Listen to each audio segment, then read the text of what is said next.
Aloha, wonderful job. So, what we would like to do, my friend, is take what we learned today and put it into practical application. The first thing we would talk about is it a nylon string or a steel string? So for steel string, I would have talked about using the pick.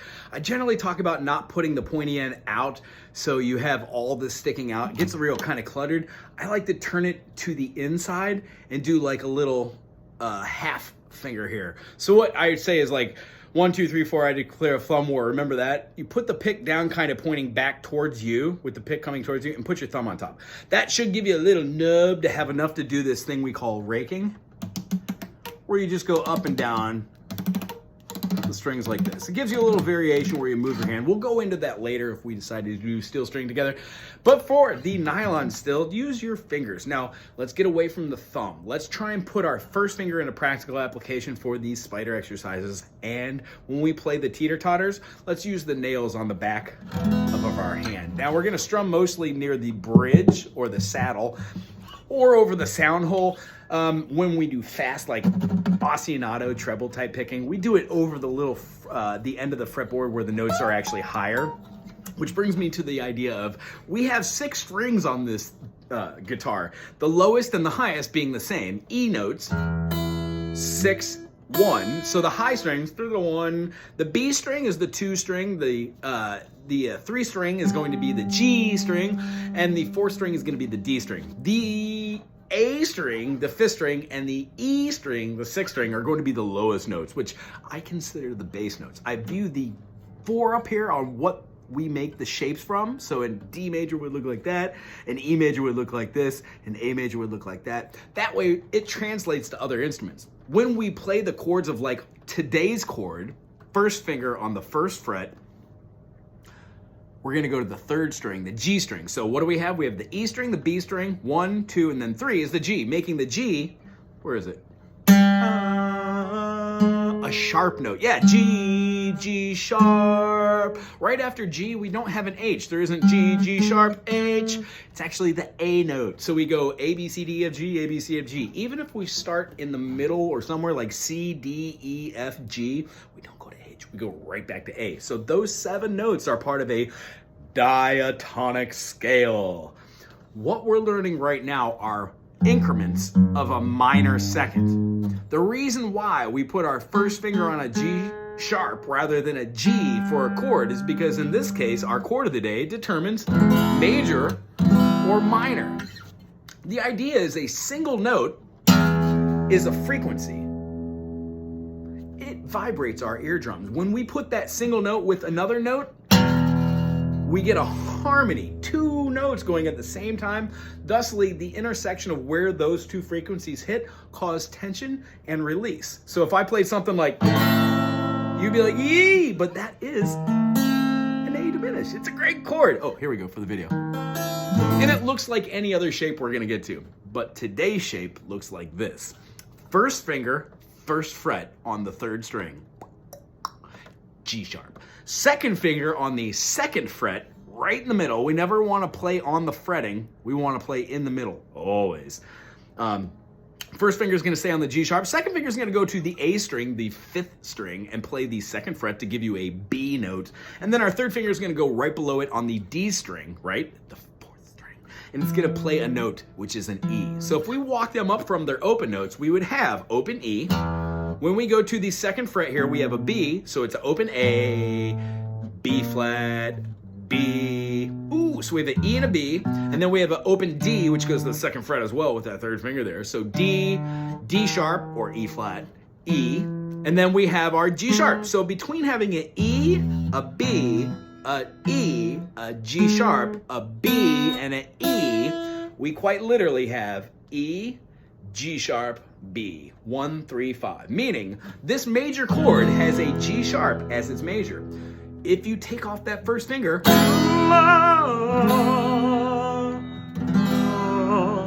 it sounds melancholy and mysterious and kind of sad. Not happy, but a little sad. Right? So minor, major, minor, major. When you pick your guitar up for practice, try checking out a 1, 2, 3, 4. 1, 2, 3, 4. Notice how when I move to the next string, I move a finger, and then I drop my thumb down to the string I just played, using the pointer finger to control my miniature plucks. Pluck, pluck, pluck, pluck. Doing quarter notes, quarter, quarter, quarter, quarter. As soon as I get to the top, I go right back to the beginning. I hover my thumb above. If I'm putting against the body here of the guitar, that's fine. I'd stay away from doing the Humpty Dumpty where you keep your finger up here. It just leads to nonsensical playing later.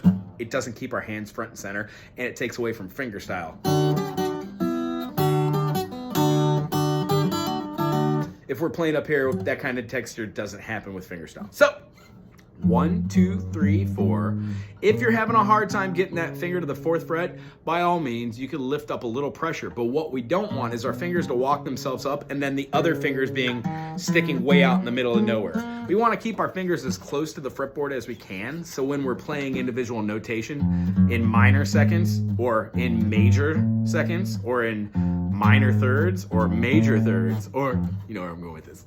We want to be able to have the finger dexterity from this exercise to have muscle memory and note retention. Doesn't mean you have to know what all the note names are, but if you can get up to this speed and technique of moving your thumb onto the deadening note using your first finger, when we talk about moving to your second finger, you'll already have the process of how this works.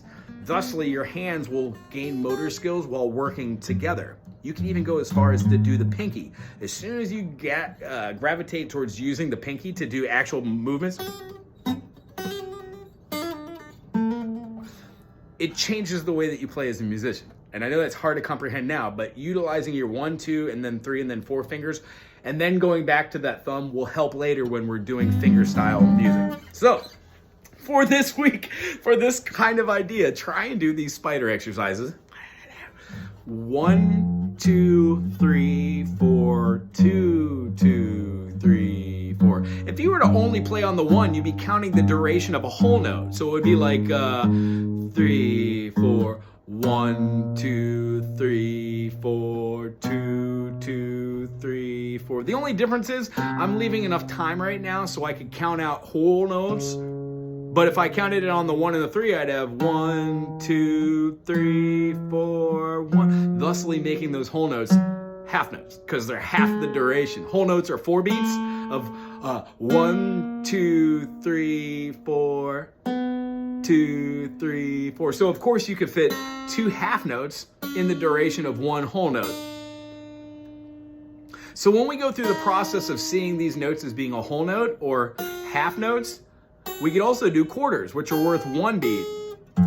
And rather than just ascending, you can do them all on the same note, 2, 3, 4, quarter, quarter, quarter, or you could do all of them. You could do 1, 2, 3, 4, 2, 2, 3, 4, 3, 2, 3, 4, 4, 2, 3, and go all the way up through that process. And then when you come back the second time, do 1, 2, 1, 2, exhibiting, you know how long the duration of a half note is, 2 beats. And then go through with quarter notes, and then with 8th note, 8th note, 8th note, 8th note, 8th note, 8th note, 8th, and then 16 notes, 16 notes, 16 notes, 16 notes. That's a little dance, I get it. So I digress. Those are spider exercises. Work those up, feel those fingers, and I guarantee if you do them for 5 minutes every day, you will stop playing on the metal, you will play in the middle. Your fingers will either be a pointy note or a flat note, and you'll decide that when you do pointy notes, your fingers will stop doing this number where they're not strong enough, and they will just have enough muscle strength now. One of the concepts we'll do with our teeter-totters is to make sure our elbow isn't going into our crotch or our belly and like moving this way. So what we do is I say, and that means just take a deep breath and shake out that funky chicken. For today's chord, if you were to lean over and blow all the air out of your diaphragm and then let your brain try and work on this, you'd be looking at it and bending over. And what happens is, that's improper posture. It really is something in the beginning to see how hard we work to get these chords and how much simpler they'd be if we learn how to sit properly in the beginning. So sit up straight. The best way to practice is to look in a mirror at what your fingers do rather than turning your face over to see what, oops. turning to see what it's doing, and then going through the process of playing your spider exercises, getting the purpose of them. Go slow, have them steady. The second purpose of Spideys are to go and move on to your teeter-totter, chord of the day, chord of the week, or concept of the week. Today's chord or concept is the first finger on the G, G sharp, second finger and third finger on the second fret of the A string and the D string to give you a B and an E note, and then play the E major in rhythm of playing the 1, and then resting while still doing the count of a whole. So we'd have 1, 2, 3, 4, 1. See how it's always on the 1? At this point, you could go back and forth between the major and the minor because your brain will go, oh yeah, without the finger, it's a minor. And then with the finger, it's a major, which means, what note is that? E, D, that's not right. E, F sharp, G sharp, A, B. So get rid of my 2 and 4 notes, 1, 2, 3, 4, 5, and I'd have 1, 3, 5. That G sharp is my third, meaning when I make that G sharp a G natural, right below a G, I get a minor tone. We're gonna talk about this with every chord, how a major can become a minor, and how every major and minor looks like another shape. There are only so many patterns and shapes that we play on this instrument. So when you learn the E major shape of this, that E major shape when moving horizontally becomes an A minor. And then when it moves horizontally again, it becomes an augmented chord. It becomes, what is that? D major, D flat major, D flat augmented. And we'll talk about why that is, but the augmented is yet another, just a simple manipulation of our 1, 3, 5. It's either going to be a major 1, 3, 5 or a 1 flat 3, 5, hence the minor chord. Or we could have a 1 flat 3 flat 5, which actually has, here's our E major, here's our E minor. What's our 5? It would be the B. So if I drop that B down, I get a, ooh, look at that diminished chord. Yes. So what happens is these triads are changed to make our eardrums hear frequencies which have emphasis and emotion. And I'll leave you with this.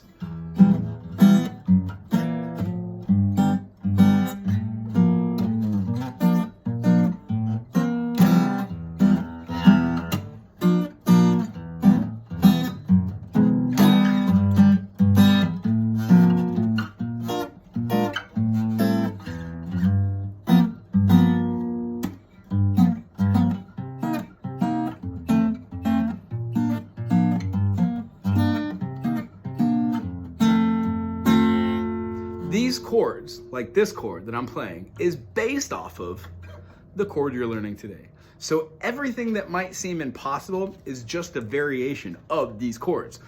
We form a rapport to learn communicating through the eyes of music, using words like whole note, which is worth 4 beats, and understanding that there are X amount of quarter notes in a whole note, which gives us tempo and rhythm.